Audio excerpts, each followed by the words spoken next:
Hi friends, இன்றைக்கி நம்ம என்ன பண்ண போகிறோன்னா சூடான சுவையான மீன் குழம்பு, அது சங்கரா மீன் பண்ண போகிறோம். வாங்க எப்படி இருக்குன்னு பார்க்கலாம். அதுக்கு நம்ம ஒரு கடாயில் நல்ல எண்ணெய் ஒரு கரண்டி அளவுக்கு ஊற்றிக்கலாம். மீன் குழம்புனாவே எண்ணெய் நிறையா தான் இருக்கணும். அதனால் சரி நம்ம டீஸ்பூன் கணக்கில் எண்ணெய் ஊற்றிட்டோம்னான்ட்டு ஒரு கரண்டி அளவுக்கு ஊற்றிட்டோம்னா வேலை முடிஞ்சுது. அப்புறம் நம்ம எண்ணெயை நல்லா காய விடணும். பொதுவாகவே எண்ணெய் காஞ்சாலும் கடுகு போடணும்.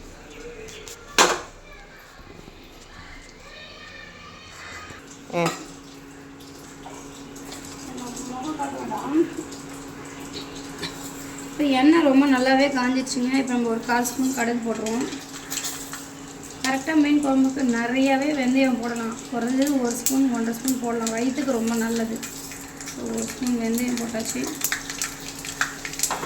முன்னாடியே வெந்தயம் போட்டால் கஷ்டமா வாய்ப்பே இல்லைன்னா லாஸ்ட்டாக வடவை தாளிச்சு போட்டும்போது தான் இப்போ முன்னாடி போடக்கூடாது. வடவத்தை குழம்புலாம் ரெடி பண்ணிவிட்டு லாஸ்ட்டாக நம்ம வடை வந்துடும்.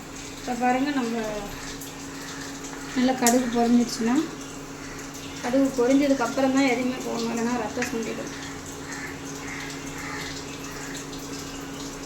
இப்போ நம்ம இதில் ஒரு 10 பல் பூண்டு, ஒரு 15 சின்ன வெங்காயம் பொடியாக வதக்கினது, ஒரு 3 தக்காளி,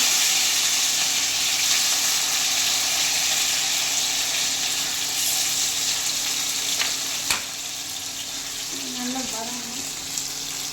அதுக்குள்ளே நம்ம முத நாளே இங்கே பாருங்கள், ஒரு எலுமிச்சைப்பழம் அளவுக்கு புளி, உப்பு, மஞ்சத்தூள் எல்லாம் போட்டு நல்லா ஊற வச்சிட்டோம்னா மறுநாள் காலையில் நமக்கு இந்த மாதிரி குழம்பு உடனே ரெடி பண்ணும்போது ரொம்ப ஈஸியாக இருக்கும். ரெண்டாவது உப்பு, புளி, மஞ்சத்தூள் எல்லாமே முத நாள் ஊறும்போது என்ன ஆகுனா நிறைய ஏதோ ஒரு சத்து கிடைக்குன்னு பெரியவங்க சொல்லியிருக்காங்க. அது என்னன்னு எனக்கு டீட்டெயிலாக தெரில. ஆனால் ஈஸியாக கரையிறதுக்கு நல்லாயிருக்கும். டிப்ஸ் மாதிரி ரொம்ப யூஸ்ஃபுல்லாக இருக்குது. அதனால் நல்லா நம்ம கைவிட்டு கரைச்சி வச்சுக்கணும். இப்போ நம்ம தேவையான அளவு தான் நம்ம தண்ணி குழம்புக்கு ஆட் பண்ணிக்கணும். இப்போ ஆல்ரெடி புளிக்கே நான் அரை சொம்பு தண்ணி நல்லாவே வதங்கிடுச்சு. செம்ம சீக்கிரமாக வதங்கிடுச்சு பாருங்கள். ஏன்னா எண்ணெய் எந்த அளவுக்கு நம்ம ஹீட் பண்ணுறோமோ அந்த அளவுக்கு எண்ணெய் சீக்கிரம் வதங்கிடும்.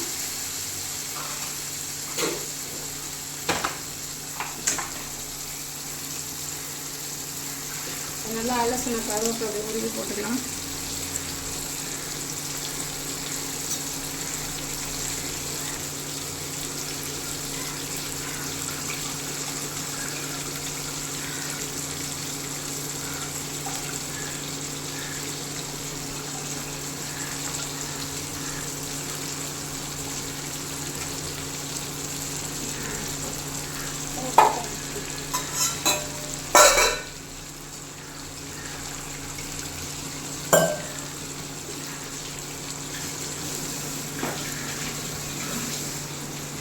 இப்போ நம்ம புளி தண்ணி கரைச்சாச்சு.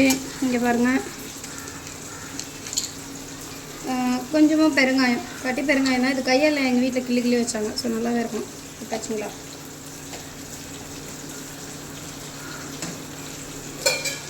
இது 1/2 kg சங்கரா மீன் நல்லா க்ளீன் பண்ணி வச்சுட்டு குறைஞ்சது ஒரு 12 பீஸ் இருக்குதுங்க.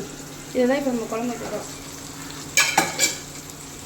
இப்போ நம்ம அதுக்கு முன்னாடி இங்கே பாருங்கள், வீட்டில் அரைச்ச சுவையான நம்ம ரெடி பண்ண வீட்டு மிளகாத்தூள் ஒரு 3 ஸ்பூன் போட்டுக்கலாம்.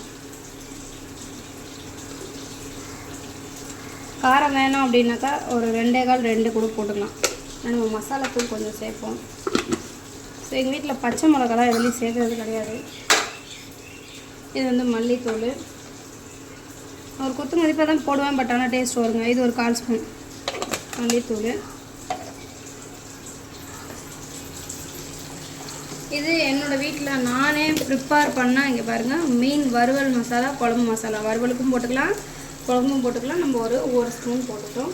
தேவைப்பட்டால் கொஞ்சம் காரம் வாசனையாக இருக்கணும் மீன் குழம்பு அப்படின்னு நம்ம ஒரு 2 ஸ்பூன் கூட போட்டுக்கலாம். இவ்வளோ தாங்க. இப்போ இதை இந்த மசாலா ஃபுல்லாக கை விட்டு கரைக்கிறத ஒரு கரண்டி விட்டு நல்லா கரைச்சி அந்த கட்டி முட்டை இல்லாமல் இது பண்ணிக்கணும். ஆல்ரெடி நான் புளி கூடிய உப்பு ஊற வச்சுருக்கேன்னு சொன்னேன் இல்லைங்களா. ஸோ அதனால் உப்பு போட வேண்டாம். நமக்கு தேவையான அளவுக்கு உப்பு போட்டுக்கிட்டால் போதுங்க. இவ்வளோ தாங்க மீன் குழம்பு. பாருங்கள், இப்போ நான் இந்த கரைசல் எல்லாமே நாங்கள் வருவாங்க வருவாங்க செம்மையாகவே வதங்கிடுச்சு. அப்படி சுருண்டுடுச்சு பாருங்கள். இந்த வெங்காயம் தக்காளி கருவேப்பிலை பூண்டு எல்லாமே சுருண்டு போச்சு. இப்போ நம்ம வீட்டில் ரெடி பண்ணால் இந்த புளி கரைசல்.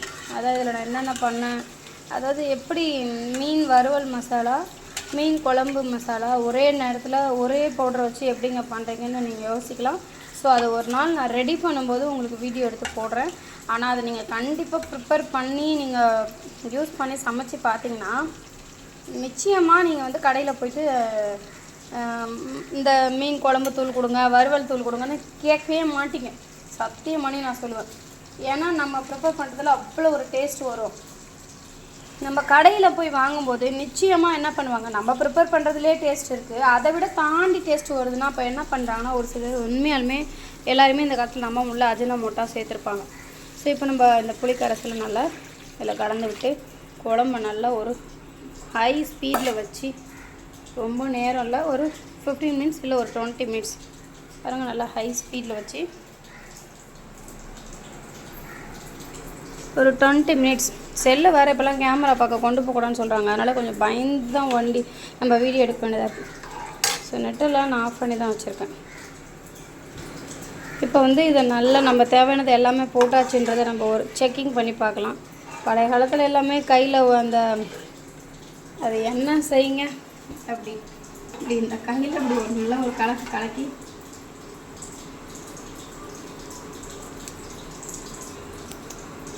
சூப்பருங்க. எல்லாமே கரெக்டாக இருக்குதுங்க. இதில் எதுவுமே இனிமேல் போட வேண்டாம். நம்ம வேணால் இந்த கொஞ்சம் அலசிட்ட தண்ணியை மட்டும் போட்டுக்கலாம். புளிப்புமே இதுக்கு மேலே தேவையில்லை. என்ன தான் நம்ம சமையல் பண்ணாலும் கொஞ்சம் கஞ்சித்தனம் இருக்கும் லேடிஸ்கிட்ட. எனக்கு மனசு வராது இந்த கரைசலெல்லாம் கீழே விட. ஏன்னா இது எல்லாமே மிளகாத்தூள் ஒரு குலுக்கி ஒரு கரைச்சி விட்டு அப்படி கையில் வச்சு ஒரு பெரிய தட்டை எடுத்து போட்டு என்ன பண்ணுவேன், ஒரு நல்ல ஒரு 20 நிமிஷம் கொதிக்கிற அளவுக்கு மூடி விட்டுருவாங்க. அவ்வளோதாங்க. இப்போ மீன் குழம்பு கொதிச்சோன்னா அடுத்த மீனை போடலாம். ஒரு பக்கம் இண்டக்ஷன் ஸ்டவ்வில் ஆல்ரெடி இங்கே பாருங்கள் தண்ணி நல்லாவே ரைஸ்க்கு கொதிக்க ஆரம்பிச்சிச்சு. ஸோ அது அடுத்து அந்த வேலையை பார்க்கணும். நம்ம அரிசியில் கொலை கொதிச்சிருச்சு, அரிசியை போட்டுடலாம். அது இன்னும் நாட்டுக்கே அது இருந்தாலும் வீட்டுக்கே மகளிர் அணி ஒரு ஃபேமஸ்ன்ற மாதிரி இங்கே பாருங்கள். இந்த கையால் அரிசி உலையில் போடுறது தாங்க ரொம்ப நல்லதுன்னு பெரியவங்க அந்த காலத்துலேருந்து சொல்லிக் கொடுப்பாங்க. ஏன்னா நம்ம இந்த கையால் அப்படி அளந்து போடுறோம் இல்லைங்களா, இந்த அளந்து போடுறது குடும்பத்தில் எல்லா விஷயத்துக்கும் நல்லது நடக்கும் அப்படின்னு சொன்னாங்க. மகாலட்சுமிக்கு பிடிக்கும்னு சொல்லுவாங்க. ஸோ தேவைப்பட்டால் இதில் ஒரு 2 கல் உப்பு கூட போடலாம்.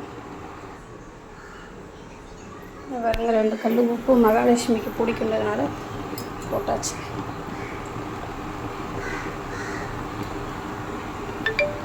இது மாட்டுக்கு ஒரு பக்கம் இப்போ என்ன ஆகிடும், போல நல்லா கிண்டி விடணும். இதற்கு பெயர் தான் அன்னவட்டி. ஸோ இதெல்லாம் நல்லா அரிசி வந்து களைஞ்சி விட்டுணும். ஸோ அதுக்கப்புறம் நம்ம இது நல்லா வேக விட வேண்டியதான். இப்போ பாருங்கள் ரெடியாக இருக்குது பாருங்கள் கொத்தமல்லி. இப்போ இதை ரெடி பண்ணி வச்சிட்டோம்னா லாஸ்ட்டாக குழம்பு கொதித்து மீனெல்லாம் போட்டு இறக்க போகிறதுக்கு ஒரு 5 செகண்ட் முன்னாடி இந்த கொத்தமல்லி தூங்கணும். நம்ம என்ன தான் மீன் குழம்பு வச்சாலும் அப்பப்போ என்ன பண்ணணும்னா செக் பண்ணிகிட்டே இருக்கணும். அந்த மீன் குழம்பு வந்து அது வந்து கொதிச்சு ஒரு பதத்தை வந்து என்ன பண்ணணும், நல்ல கிளறி விடணும். அப்போ தான் அது என்ன ஆகுனா ஒன்று கூடி அந்த வெங்காய தக்காளியெல்லாம் நல்லா கரைஞ்சி குழம்பு நல்லா கட்டியாக வரும். இப்போ வந்து குழம்பு நல்லாவே கொதிச்சிருக்கும். ஏன்னா 10 நிமிஷத்துக்கு மேலே 15 நிமிஷத்துக்கு மேலே கொதிச்சிருச்சு. பார்ப்போம் வாங்க. வாவ் சூப்பர், நல்லாவே கொதிச்சிருக்கு. ஒரு பக்கம் பாருங்கள் வடை தாளிச்சிட்டே இருக்கேன். இப்போ நம்ம என்ன பண்ணிடலாம், நம்ம ஃபிஷ்ஷெல்லாம் இறக்கி விட்றலாம் இந்த திட்டத்தில். ஏன்னா நம்ம இந்த கண்டிஷனில் நம்ம இறக்கி விட்டால் தான் குழம்புல இருக்க அந்த சாந்தெல்லாம் போய் மீனில் வந்து நல்லா இறங்கும். ஸோ ஒரு பக்கம் வடவை நல்லா தாளித்து ஆஃப் பண்ணிடலாம். இப்போ ஃபிஷ்ஷை எப்பவுமே மீன் குழம்பு வைக்கக்குள்ளே மீனை சிம்மில் தான் வச்சு போடணும். ஏன்னா மீன் வந்து சீக்கிரம் கரைஞ்சிரும். ஸோ அதனால் மீனெல்லாம் வந்து நல்லா இதே மாதிரி போட்டு முடித்த உடனே சட்டியை 2 பக்கமும் கையை வச்சு பிடிச்சி ஒரு சுற்று இப்படி 2 சுற்று அப்படியே 2 சுற்று தான் சுற்றணும். கரண்டி போட்டு கிண்டக்கூடாது. இப்போ மீன் நல்லா முங்கிருச்சு. நல்லா 2 சுற்று சுற்றினோன்னு பாருங்கள், சூப்பராக இருக்குது. இப்போ நம்ம கொஞ்சம் கொத்தமல்லி தலையை போட்டுறோம். கொத்தமல்லி தலையை போட்டுட்டு நல்லா கொஞ்சம் நேரம் சிம்மிலே நம்ம கொஞ்ச நேரம் மூடி வச்சிடணும். மீன் எல்லாம் நல்லாவே வெந்துருச்சு. இப்போ நம்ம என்ன பண்ணோம், இதில் இந்த வடவத்தை அப்படியே சூடாக கொட்டி விட்டு அப்படியே மூடிட வேண்டியதாங்க. இவ்வளோ தாங்க சங்கரா மீன் குழம்பு. நீங்களும் ட்ரை பண்ணி சொல்லுங்கள் எப்படி இருக்குன்னு. பாய்.